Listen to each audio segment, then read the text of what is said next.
Thanks for joining us for our web exclusive. I'm Mike Montecalvo, along with Eyewitness News analyst Lieutenant General Reginald Centracchio, and maybe we should have had this for Christmas, to have a nice white Christmas, but we've had a lot of snow dumped in our area this week. Let's talk first about how the state responded to this. Governor Chafee says he is satisfied so far with what has happened. Do you agree? Absolutely. I think this was another demonstration of having all of the plan operate and executed as it was planned. Understanding that EMA is a coordinating agency, and in this particular case you had DOT and the state police as lead agencies, and they were clearly upfront with it, and EMA taking a position of supporting that lead agency concept, and the governor obviously being there in the midst of it all and giving general direction as it may be. Very happy to see him declare not a state of emergency, but declare that the first shift should not go in. I think that helped an awful lot in keeping vehicles off the road, giving DOT and the state police an ability to clear the roads without any traffic to worry about. Well, General, if you want to put a number on that, you're talking about 10,000 state workers, and let's not forget all the kids not going to school. Exactly. That helps. Yeah, and I think the people of the state are really recognizing that when they're given advice to stay off the road, it's for their benefit, and that was once again demonstrated with this storm, as it was the last storm too. So the key ingredients about making sure the plan works is stay off the road, don't subject yourself to anything, stay out of the way of the plows, and we'll be okay. And that's exactly what happened. Well, as of Wednesday afternoon, I think we had reported almost 70 accidents and about 100 stranded motorists. So when you think, we were hearing TJ and Tony talk about, 16 inches of snow, that's really not that bad. Yeah, exactly. And I think all those accidents were probably as a result of maybe not having enough experience driving, or maybe anticipating that the roads weren't as slick as they would be, and various things go into an accident. Obviously, no one wants to have an accident, but when you dissect it, you find that for the most part, those accidents happen because people do things they shouldn't be doing, such as being on the road when they shouldn't be. Well, it was interesting on Tuesday when the EMA held their first news conference. Colonel Doherty from the state police talked about how he was going to have troopers in different parts of the state, and one part was the Thurbers Avenue curve, which obviously just on a regular day is kind of a dangerous situation anyway. And he said he would have a trooper there, not just for motorists, but also to help the plow drivers. This was something key to this whole exercise. Absolutely, and your observation was one I think that is very important, to have the population of the state understand that the plan, we often talk about the generic plan. The plan calls for public safety to be utmost in all of our minds, but as it relates to the state police, DOT, and the National Guard, all that plan requires them to place assets at specific places where we know, and we've had a history of having accidents such as at Thurbers Curve and in different parts of the state. The Guard has its same program where you have key assets and resources placed sporadically through the state in sensitive areas where we know there could be a potential problem. So what Colonel Doherty talked about was making the plan available in reference to saying how it works, and he did, I think, exceptionally well in explaining that. Now, speaking of the Guard, they're on federal duty. Any on state duty? One individual is on state duty, and that's the public affairs individual, Colonel Reel, is in his support the EMA. Therefore, you have a separation of federal and state requirements, but the rest of the Guard, 75 individuals, were basically in a active duty position, which they're authorized to be for several days before we put them into state active duty. Well, Massachusetts Governor Deval Patrick has issued a state of emergency. Talk a little bit, General, about what that means for the state and how maybe the Guard would come into play here. Well, declaring a state of emergency really is pertinent to each one of the states, and there are several major factors that go into making that decision. The ones that I've always been used to with previous administrations is whether you have trafficability on the major highways, whether the airport's open, whether you have train service, whether you have electricity in the state, and whether in fact you have exceeded the capability of the general municipalities and the state to plow the roads and so on, where they need help. Which means you bring in the Guard to give them supplements of accomplishing their basic duties, then you would consider declaring a state of emergency. But you also throw into that as to whether, in fact, it would be reimbursable by the federal government to give you back some of that money. So it's a huge, complex decision that's made. In this particular case, I think the governor made the right decision in not declaring a state of emergency because we didn't see all of those things that I talked about earlier, and certainly we didn't exceed the capability of DOT to keep the roads open. You worried about a false sense of security here with this storm? Yeah, that's normally the case. I think as we get down on the downside of it, and as we see, Tony's map and TJ's map coming across the state with the end of the storm, people assume that all is going to be well. You still have to be extremely careful of roads freezing, especially, and I might take a pitch for the Scituate area, they don't use a lot of salt around the Scituate Reservoir or where there are deep wells, where people depend on deep wells for their water supply, because that would contaminate the well. So you really have to be careful on basically going through the center part of the state, knowing that they don't treat the roads as well as they do in some areas where we're not dependent upon the water for the deep well aspects of it, or certainly the Scituate Reservoir. So black ice is a huge concern at the end of any storm. Well, you're talking about pre-treating the roads. You could really see it along, let's say you were talking about Scituate, Route 6 into 195 and Route 95 and even 146. It was down to the pavement for a certain time, and it had a lot to do with the pre-treatment of the roads. Yeah, and I think that's a key ingredient to making sure that the sequence of on the agenda of what you do to prepare a road for eventual plowing is you have to pre-treat it to make sure that when the initial snow comes down, it doesn't make a good bonding to the macadam, and therefore you don't have a heavy-duty tie between the initial snowfall and the residual snowfall, and it's easier to plow. So when that happens, you get a better plowing capability, but you notice when you just use sand and a little ice, you see a harder challenge to be able to bring that pavement right down to the black.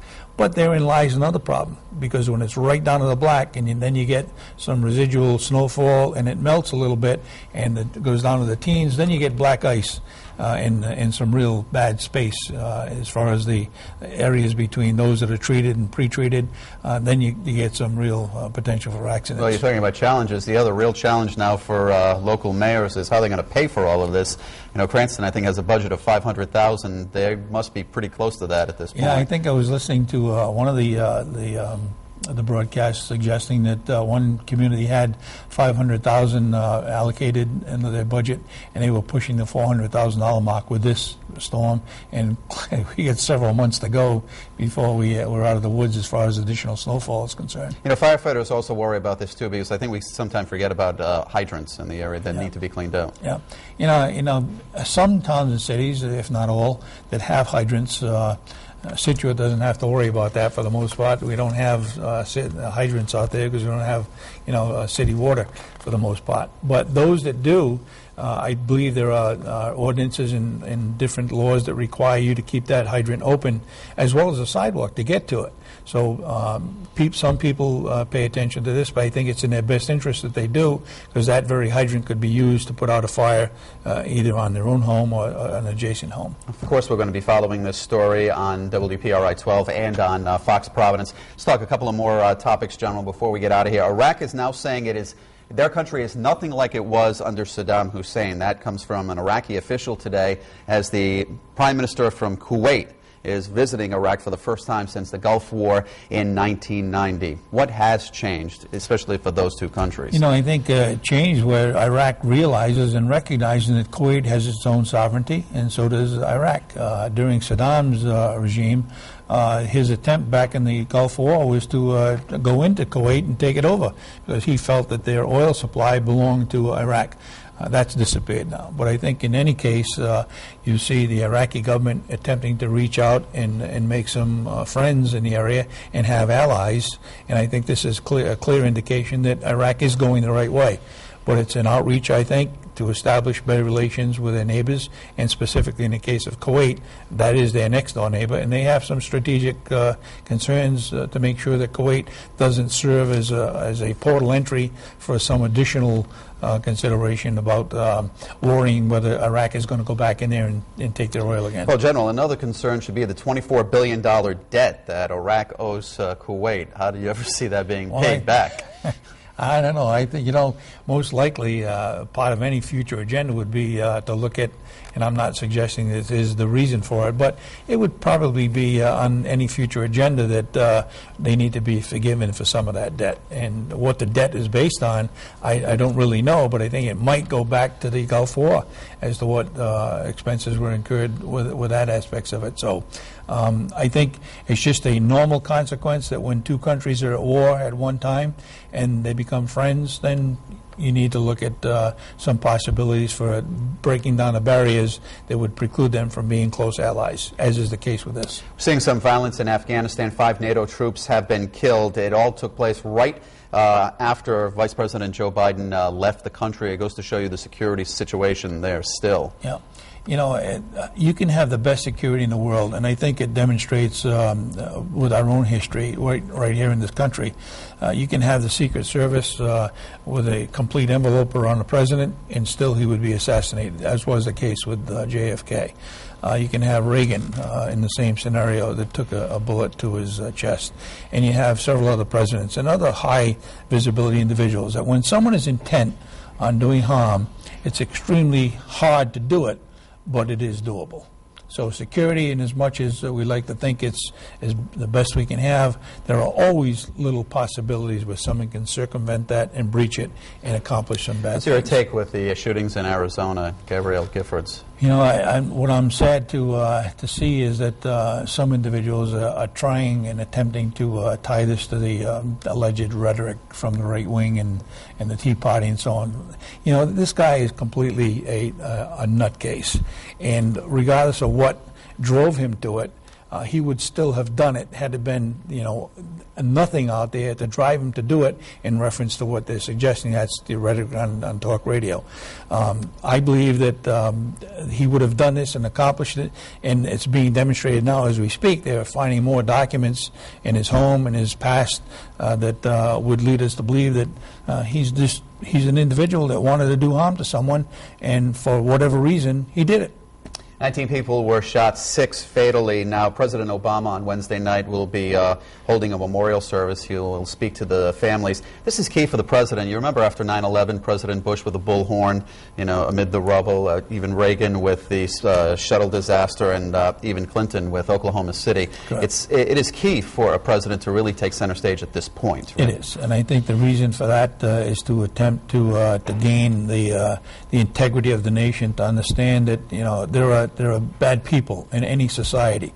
That doesn't mean the society itself, in this particular case, the United States, did anything wrong. It means we need to move forward and understand that we need to have compassion and understanding for those victims that are the recipients of this kind of bad stuff. So I think what he's doing is exactly what needs to be done to bring forward the attempt to bring the country together, to have us understand we're all one country, we're still the best country on the face of the earth. The debate general right now is increased security for congressional leaders and really local mayors and governors too at this point. Well, I look at it and I try to understand what someone would suggest that we need security for all. It's physically impossible. How do we pay for it? You can't. It's not doable to begin with. We can't. And I say this with all due respect to the Secret Service. The Secret Service is probably one of the best organizations anywhere in the world. And when you have a president who can be assassinated, if you took that same amount of physical security for every single senator, every congressman, every mayor, every governor, it's physically impossible. So I think we just need to understand we have to be more aware of what situation we're getting into, and avoid those that we know there's some potential danger, and to obviously just use common sense when we approach a presentation, and know that we need to do a better job in identifying individuals, as was the case here in Tucson, well before he does something bad. All right, General Centracchio, thank you for your comments. Good to be here. Okay, thanks for watching.